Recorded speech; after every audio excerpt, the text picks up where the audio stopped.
रावसाहेब दानवे बोलतात, थेट जाऊया. बघा, लोकसभेच्या निवडणुका चालू आहे आणि या निवडणुकीमध्ये भारतीय जनता पार्टीनं बहुतेक उमेदवारी जाहीर केलेल्या आहे. त्यामध्ये जालना लोकसभा मतदारसंघातून मला उमेदवारी दिलेली आहे. मराठवाड्यातल्या जागा काही जाहीर झाल्या आणि काही जागा जाहीर होणं बाकी आहे आणि त्या जागेच्या संदर्भात चर्चा करण्यासाठी मी या ठिकाणी आलो होतो. त्यामुळं मराठवाड्यातला कोणता मोठा नेता कुठं जाणार, काय येणार, ह्या चर्चा तर गेल्या अनेक दिवसापासून चालू आहे. पण आमचा प्रयत्न असतो की ज्या ठिकाणी सायजेबल माणसं आहेत आणि ते आमच्या विचाराशी सहमत आहे अशा लोकांना पक्षात आणण्याचं काम आमचं भारतीय जनता पार्टीचा कार्यकर्ता म्हणून पहिल्यापासून राहिलेलं आहे. आणि त्यामुळं घटना घडत राहतात आणि जसजशा घटना घडतील तसतशी माहिती आम्ही तुम्हाला पुरवतो. पण ह्या घडणाऱ्या घटना ज्या आहेत त्याच्याच आम्ही काही कोडी जुळवायची झाली तर काल अंबादास दानवे यांनी मुख्यमंत्र्यांची भेट घेतल्याची देखील माहिती आहे.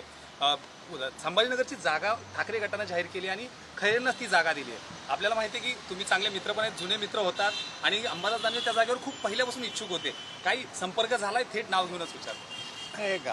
नावानिशी बोलणं योग्य होणार नाही, कारण अंबादास दानवे हे तर पूर्वश्रमीचे भाजपचेच आहेत आणि भाजपचे विचार आणि अंबादास दानवेचे विचार काही वेगळे नाही आहेत. परंतु ते आज आमच्या पक्षात नाही आहेत, ते त्यांच्या पक्षाचं काम करतात, आम्ही आमच्या पक्षाचं काम करतो.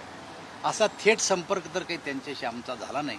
परंतु संभाजीनगरची जागा ही आम्हाला मिळावी किंवा आमच्या मित्र पक्षाला जरी मिळाली तरी ती निवडून यावी यासाठी सर्व प्रयत्न साऱ्या स्तरावर आम्ही करणार आहोत. भाजपचा ठाकरेंना आणखी एक धक्का अशा सकाळपासून चर्चा आहेत. नक्की खरंच हा धक्का बसणार आहे येत्या काळात?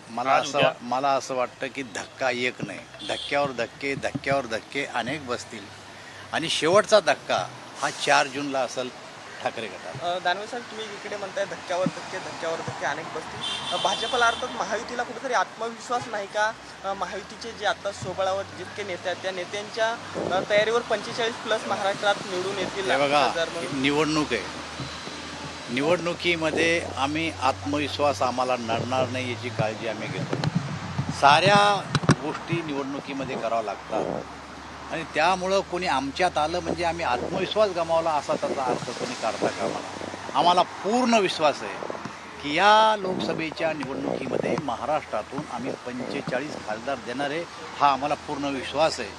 परंतु जो कोणी येत असेल त्याला घेऊन त्याच्यापेक्षा अजून काही मतं आमची वाढू शकत असतील आणि त्याला जर आम्ही घेतल्यामुळे जर कोणी असं म्हणत असेल की तुम्हाला आत्मविश्वास नाही का, तर ते चुकीचं आहे. महाविकास आघाडीमध्ये सुद्धा जागावाटपाचे कुठेतरी खटके आपल्याला पाहायला मिळत आहेत. काँग्रेस आणि ठाकरे गट प्रामुख्याने ठाकरे गटाने 22 जागांवर लढण्याची तयारी केलेली आहे. सांगलीसह मुंबईतील काही जागांवर काँग्रेसने दावा केलेला आहे, मात्र ठाकरे गट सोडायला तयार नाही. मैत्रीपूर्व लढत करण्याची ठाकरे गटाची आणि काँग्रेसची तयारी आहे अशा बातम्या समोर येत आहेत. बघा, एक तर हे समविचारीच नाही आहे, हे दोन टोकाचे दोन विचार एकत्र आलेले आणि जरी तुम्हाला वरून एकत्र दिसत असले तर प्रत्येक मतदारसंघाची स्थिती जर बघितली तर 3 पक्षाचे 3 तोंड 3 ठिकाणी आहेत. हे एकत्र येऊन निवडणूक लढूच शकत नाही आणि लढल्यानंतर जे काय थोडेफार उमेदवारांचे जिंकतील ते सुद्धा एकत्र राहणार नाही, हे मी तुम्हाला आज सांगतो.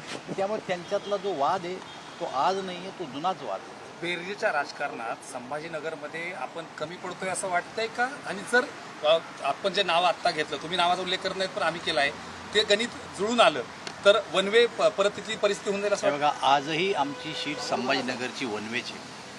उमेदवार कोणीही असला तरी आमची सीट वनवेची. परंतु वनवे असलेली सीट जर आणखी सेफ करायची असेल आणि त्यासाठी जर कोणी आम्हाला मदतीला धावून येत असेल तर त्यांना आम्ही सोबत घ्यायला तयार आहे. एक सर वेगळा प्रश्न, दिल्लीत आणि मुंबईत वेगवेगळ्या चर्चा होत आहेत महायुती जागा संदर्भात.